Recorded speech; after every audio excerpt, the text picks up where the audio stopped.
everyone. So thanks for coming today to class. So today we have a very special guest instructor, Durham Sensei. He's the chief instructor at Chase Park Aikido Dojo in Chicago. Hawk and I have known each other for, let's not think about it, decades. And Hawk and I were actually the first instructors to come into Kenosha based on the University of Parkside's request to start an Aikido club. Because they saw Seki Sensei coming to the MAF summer camp at Parkside for years. It's like, oh, we want to do what they're doing. Can you send some instructors? And so we said, you know, this was actually, I forgot about this, this was actually around the time that Toi Sensei had passed away. So right after he had passed away, the call came in. They knew nothing about it. But we had all dedicated ourselves to continue the legacy of Toi Sensei and not stop it just because he had passed away. And now there's an opportunity to grow Aikido, which was, by the way, Toi Sensei's life mission, to grow from 0 to plus 40 dojos throughout the Midwest United States during his tenure here in the States, moving from Tokyo, moving his family with him. And so we thought, well, we must continue that. So certainly the answer was not going to be no. Certainly the answer was yes. Of course, we'll start Aikido in Kenosha. And 14 years later, we're here. We started out in the wrestling gym. We were on wrestling mats. Hawk was the first one to bring up all the temporary mats that all you guys are doing demos on, and that Jamie did much work on, that are sitting in the garage right now for all our demos. But Hawk's got a lot of background. Started judo in 1972. Now in karate shortly after that. Aikido in 1986, starting with studying under the late great Rocky Uzui Sensei in Lubbock, Texas. The dojo is still going. And he's now, and then he came up to study with Toi Sensei, and now he's got his own dojo in Chase Park. Okay? So without further ado, thank you very much.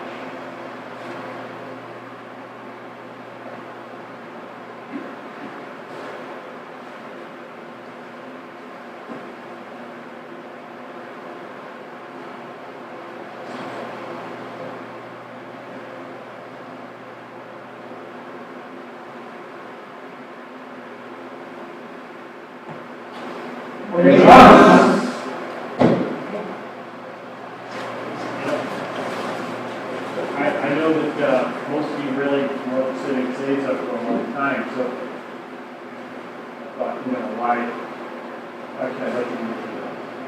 I'd rather try to do that much as seem like I'm not going to laugh at you. Well, it's really nice to be here. Like Rock Sensei said, I've known him for a very long time, and known a good number of you for a while, and some of you I don't know at all, but I'm happy to meet you today.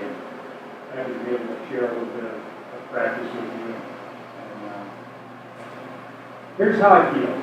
I think that as we move through life, we're constantly changing, and yet we're fundamentally the same. And when we take up a practice like Aikido, or it could be anything really, I just happened to like martial arts a lot when I was a kid, and I just never got over that. I think sometimes there are certain things you kind of do for a while, and then you kind of go, well, I'm going to do something else. And I just never got over that idea. I thought it was something that was so mystifying. It was almost like breadcrumbs in the forest, and I didn't care how deeply I went into the forest. I just wanted to continue to find those crumbs and nourish myself on that. And, eventually you come into a glade and you feel like you're at a feast, and then you look around and it's kind of like, who my cheese, right? And where am I? What am I doing here? Why am I doing this? And something in you makes you look around a little bit more, and you see another crumb on the ground, and you go and you pick it up and you find a new trail. Things are constantly doing that in our lives, and when we can appreciate our practice in a very multi-dimensional way, it allows us to start to look beyond just this firmament that we're on right now, just a mat. Your entire life becomes a go-to. So hopefully we can start with that. Okay.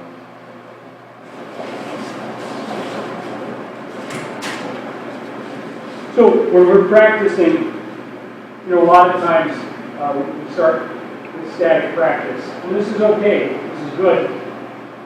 Over time, what we start to learn from this is that life stands still. And so we sort of get into this habit where he gets stronger and I get stronger, and pretty soon we're just pushing each other. We're trying to find a line, we love to do that. But, in reality, Uke really wants my spot. Uke wants the place that I'm standing. He's going to push me over, right? And so, as that happens, what I'd like to do is I'd like to not try to impede that. I don't want to tell him to stay away from me. I'd rather invite him into my body. I'd rather think of myself as the center of all things, and I'm going to invite him in to share that center with me, right? So when I begin this practice technique, and I'm thinking about finding a place where I can capture my uke and help him to move around me, when I do that, I want to help my partner come into my body. So you don't have to pull your partner. Just feel like let them come into your body a little bit. Try a couple of times on each side. Help them come over. If your partner's maybe not quite so ready to come, just give them a little help them. Give them a lot. No. Give them a little bit of help. And just help them come to you. And we don't ever want to sit back on our foot, but in this particular case, it's okay if you sort of coax your partner in just a little bit. Help them to do that. Okay, let's try this. This is a Shotai Dosara. So hey everybody, just stay right where you're at. Don't move. But just think about this. When I'm Uke, what I really, really want is I want this. You know what I mean?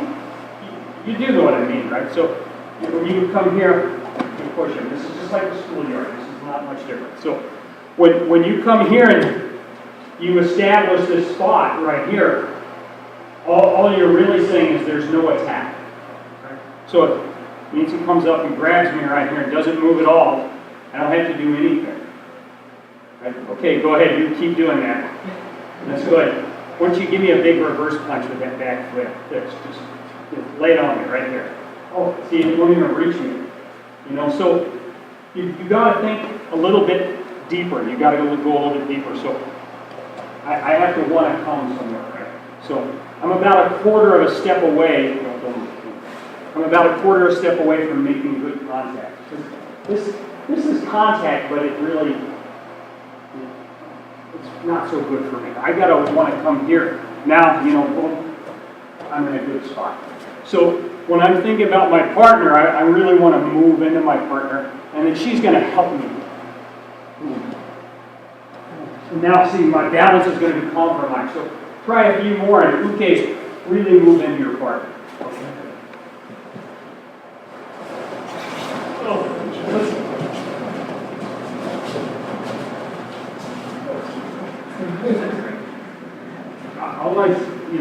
I brush. So here we go. So yeah, obviously we're not going to move away from our partner. We're not going to do that. We actually want to enter into our partner's strength. He's coming toward me. I'm going to go ahead and use this sword that's in this hand and the sword that's in this hand to enter him and help him by cutting him away. I'm going to cut my partner away.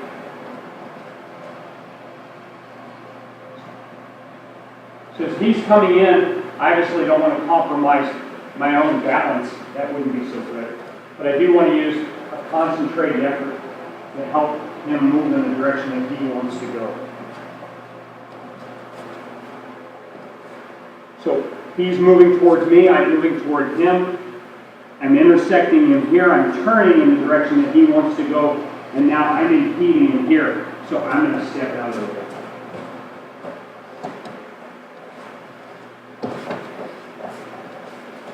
I like Iriminage because I think it's a great way to engage with your partner. So when you come to this place, Anytime you feel like you're starting to do this, that means you're ignoring the rest of their body. But the rest of their body is where most of their power is, right? So if you can try to ignore that and use that as a template,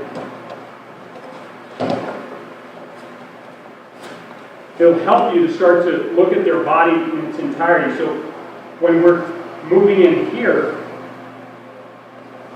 we don't want to try to use this as a fulcrum so much because that's going to stop everything at this point. We want to think about the swords moving through and then helping our partner.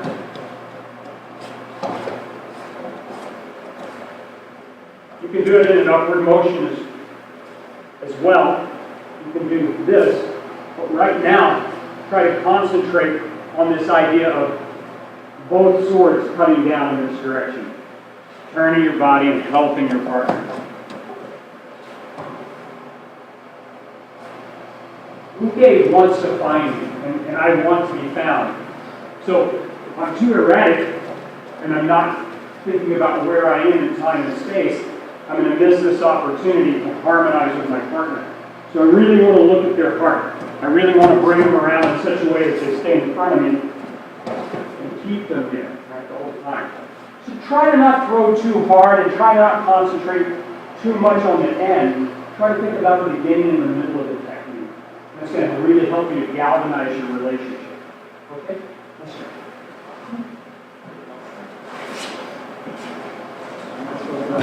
Okay, so just give this a moment. Here's a part. So watch. If I'm with my partner right here, and my partner's coming toward me, he's got a quarter step until he makes contact, right? So when I'm here with my partner, I'm trying to think about his body here. I can use this as an appendage and I can twist it, but when I twist it, I'm taking it out of my own center line, right? So really what I want is I want this to come up and over my own center line. I don't want to impede him. If I impede him and I stop things, then we lose a little bit of Aikido. Does that make sense? So when this is coming toward me, I don't want to stop this. I don't want to try to pry myself out of there because then I kind of get stuck. What I really want is I want my partner to continue to move forward. So when this comes here, I'm helping my partner. Does that make sense? If I come to this place and I start to pull my partner back, he's going to resist me. Does that make sense? Get away, Jim. See, he's going to, oh, and I have to follow him and travel him and track him somewhere, and I don't really want to do that right now. So whether we're doing a movement back or a movement forward, I want to help my partner move in such a way that I can bring him to me and of his own volition. I don't want to impede him. So try a couple more and we'll go from there.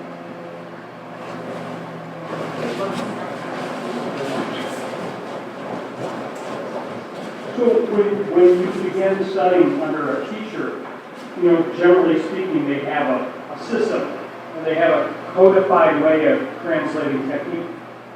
That's great, you should. So when you're with your instructor, try to find all of the similarities that you can in their technique. No matter what those techniques are, if it's Shihonage, and you can feel like the Shihonage starts to look a little bit like Ikkyo, then that's great because it's going to allow you to have a vocabulary of footwork and hand techniques that you're going to be able to refine over time. So when I'm moving, I always think about how can I move my partner in such a way that I can start to see the similarities in the technique.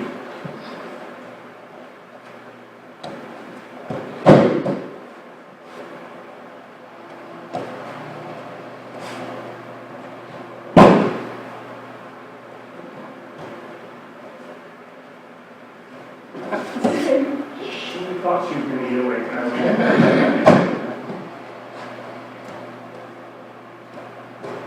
So regardless of what the technique is, you want to find a place within the technique where you can start to translate things. Come on here. You're going to start moving around your partner in such a way that the techniques appear. You've all heard the term Hakemusu Aiki. That means literally the wellspring or the birthplace, right? So when we're talking about technique, and we move to this place, we can move to any technique that we want.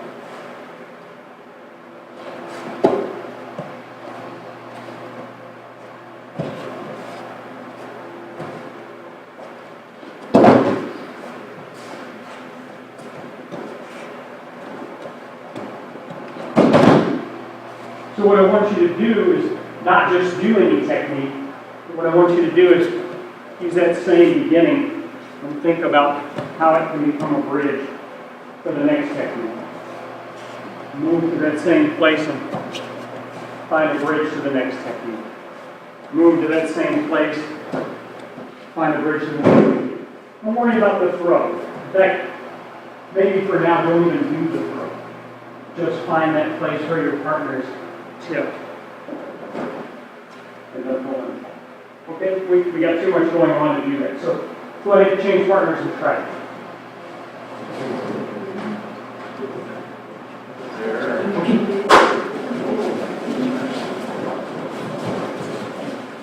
So, you know the term Kansetsu Waza? Does everybody know that term? Who knows that term? I think more of you know it than are admitting it to me, and I'll get you for that. But Kansetsu Waza means pain, right? It's like prompting someone, helping them with pain. But we all know that, when you've had Nikyo done to you a gazillion times after a while, there's a lot of different things to think about. So there's a lot of things to think about. Like, if I extend through my thinking and he starts to put Nikyo on me, right? It's easy for me to stall him, right? But as we get older and we get to be seniors, we should give up a little more. Right? So, if we go in a little bit more and a little deeper, and I'm giving him more and more of the technique, he should be able to, and I should feel it more, right? Does that make sense? I promise, I swear to you, it hurts. But, pain is kind of a relative thing. So if we're using pain as a motivator, it's relative to the person that we're practicing with. Does that make sense? So it may work really well on somebody, and then on the next person it's not going to work so well. So when we start to think about how we move through a technique, and we're helping our partner, and I get to this point of shoving them, then there might be a problem. It might be that my arms are over here instead of here. Does that make sense? So as we start to move through the technique, help your partner to see where they're holding tension too. Now you can start helping your partner. Help your partner to feel where they're holding tension, because that's going to improve the quality of both of your practice.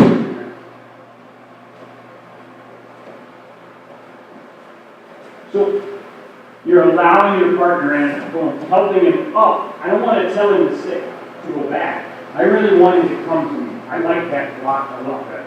So when I'm allowing my partner into me, I'm helping him go up, and now I'm moving through Ikkyo. I get to hear, I want to help him with his balance.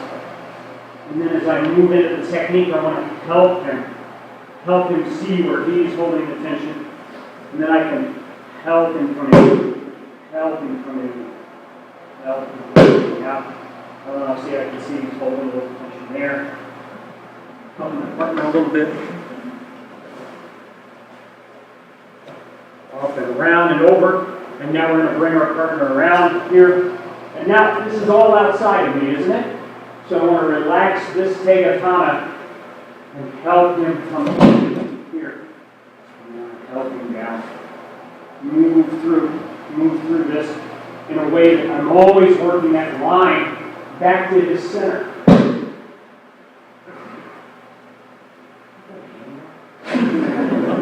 Okay. So when you move this here, I don't want to start holding this because this hurts his elbow, right? So if you have to think about it, bring your own elbow to you. Now you can give him a little stretch. Take a breath.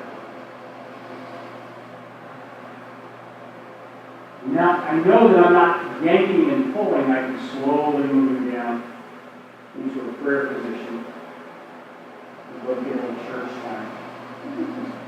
And it hurts a little, but it's not designed to injure. Does that make sense? We're helping our partner. We're moving our partner in front of us all the time. Now, this Tegaton up here is, instead of pushing into him, this is really hard, but instead, when I can ask this to help him come to me, it's a lot easier. Now he can fall where I'm vacating space for him.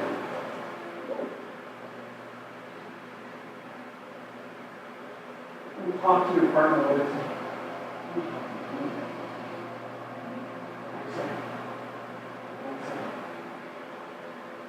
Now, the quality of our practice is going to change a lot because he's going to see where he's been holding tension. I'm going to start to realize where I'm holding tension too.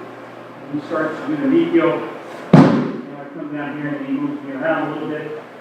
We come down here, and if I'm immediately hard, it's going to be hard for him to do the technique, so I'm going to feel into his body. So he's pushing here, I'm going to tell him, hey, you're pushing me up here. Get my elbow, get down in my elbow. See, Carlos is all that slack in there, right? When my face is down in the mat, right? It hurts, but not really can, because I can sit up. So I'm going to ask him to get my elbow and pull it to him. Not with this, but with the bottom again. There you go. And now, I can relax. Does that make sense? So, talk to your partner a little bit. Talk to yourself. See, where am I holding this back? And see if you can't let go and let go and let go. All right. Equal.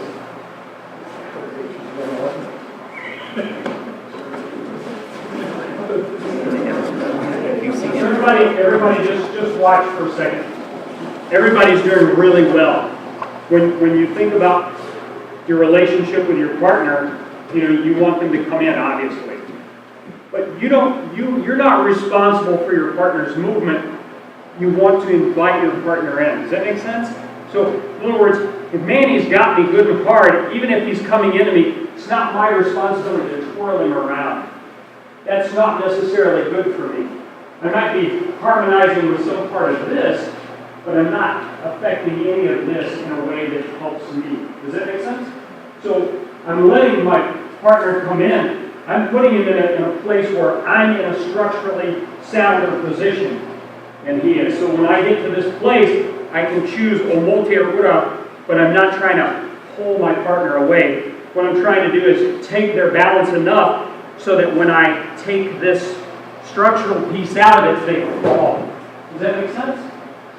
That way, if they pull back, I can change techniques. So if I'm concentrating here on this part of the technique, I can help him by helping him realize where he might be holding tension. And then when I move in to this place, I'm situated with my center over his center. Does that make sense? Now I can affect the technique without doing the pin, and I can slowly start to bring not the baby's head, which is going to kill the baby. You see that? Right? It's bad, right? So I bring the baby's bottom to me right here. I bring the baby's bottom and I pin. Now I can help bring all of this into me, and I'm not opposing the structure of the joint. You see what I mean? So what I don't want to do is start twisting this. I want to help it come toward me in a way that's going to help my partner, and now he can relax. I can feel through his body a little bit. Okay, try a couple more.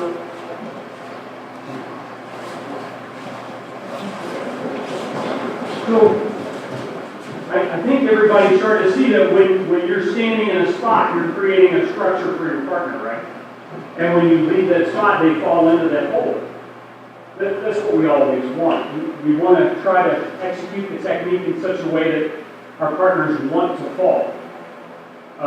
Sometimes they may not want to fall, but it's nice when the surprise is there because they've been practicing all this intently. So we come to rotatori, and my partner's here in front of me, and he's quite strong. If I go into his power center, this is difficult. But if I can move to this place where he has no balance, see, this is where he would fall, and now just direct him a little bit, I can help him by setting him down a little bit. It's going to help you a lot if you'll think about this elbow. If I come to this place and that elbow is rigid, you see what he's going to do? He's going to throw me down. He's always doing that. I hate it when he does that. So don't let him do that. Relax this elbow, and where are you going to look? You're going to look at his face, caught in his eyes. No, don't do that. Are you going to look at his tummy? Are you going to look at your own feet? Or your shoes, if they're really nice shoes, look at your shoes. Where are you going to look? You're going to look at his center, because that's where the core of his being is, right here. So now, when this comes down, it's going to help you to think about focusing his center where you want it to go. So when you do a multi, this is here, this elbow comes down, just take this and drop it. Same thing when you do Durham movement, think about his center. Now when you turn, this is in front of you, drop it. If you have a partner that doesn't move much, and you come to this place and you kind of get here and you find that this arm is bending, right? Come back to this elbow. Okay? Usually, it's because you're holding them out too far from you. So think about when you're doing Shudan no Kamae, your elbows are bent, right? When they're up here. Then when we start doing it with a partner, all of a sudden our elbows come out here like this. So go back to pretending like you have a sword. Right? Draw that line from your partner. Oh, help him. Omote. Same thing. Draw that line from your partner. Drop that elbow. Okay, let's try. Rotatori Kokinagi, we call this Mayotoshi sometimes. Be careful where you're throwing, though, obviously. Thank you.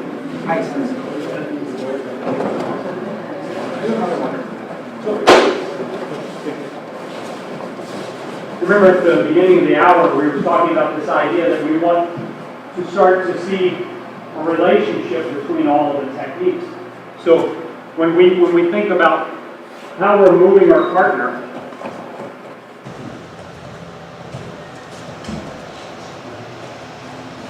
he's really nice.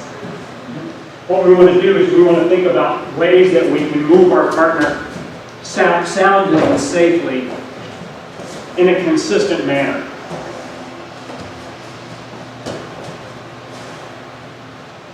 I'm always thinking through their center line. I'm always thinking in a way that I can help them with my center.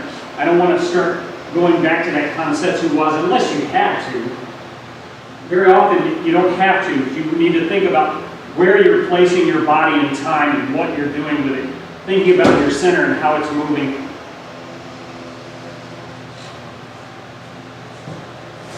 And think about how you want to develop this relationship with your partner. So when I'm moving with their energy and I'm thinking about what they want to do, I'm trying to approach it from the perspective of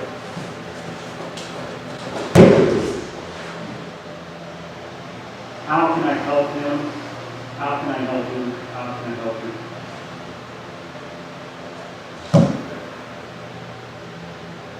How will do my partner?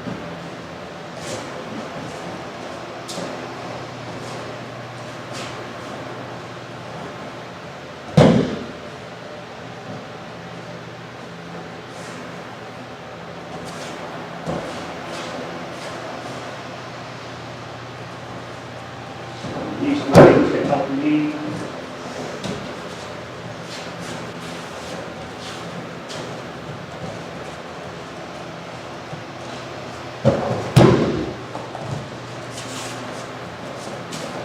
All the same consistent movements.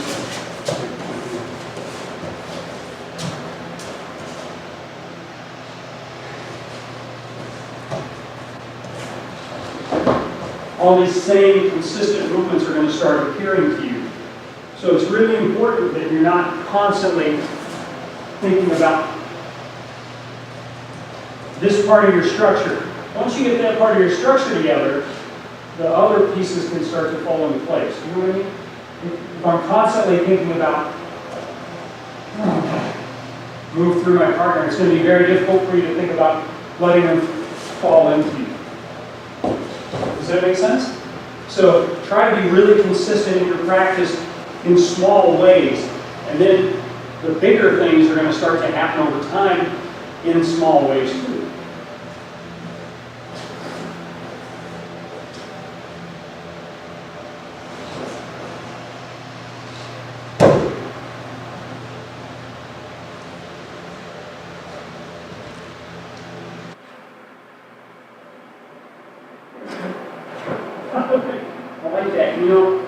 always good to kind of have this idea of what's going on. Let's try full force. Oh, that's me. I'm so sorry. Maybe I stopped my phone. Okay.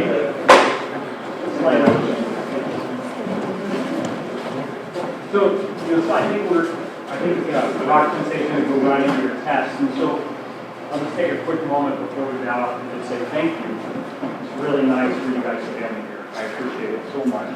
And also, thank you for being so attentive and so kind, and looking at some new ideas and some things that I work on every day. This is part of the process. Is think about how this can be relevant to anything else that we do.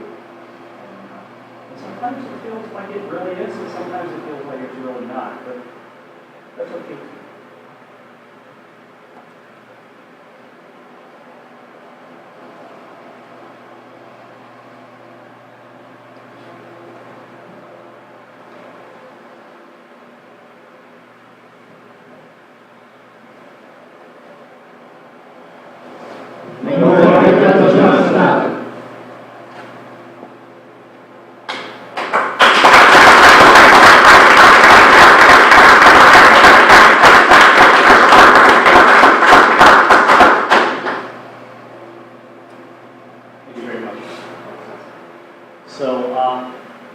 Now we all have the official invite to visit Chase Park Dojo as well. And so we have to go there.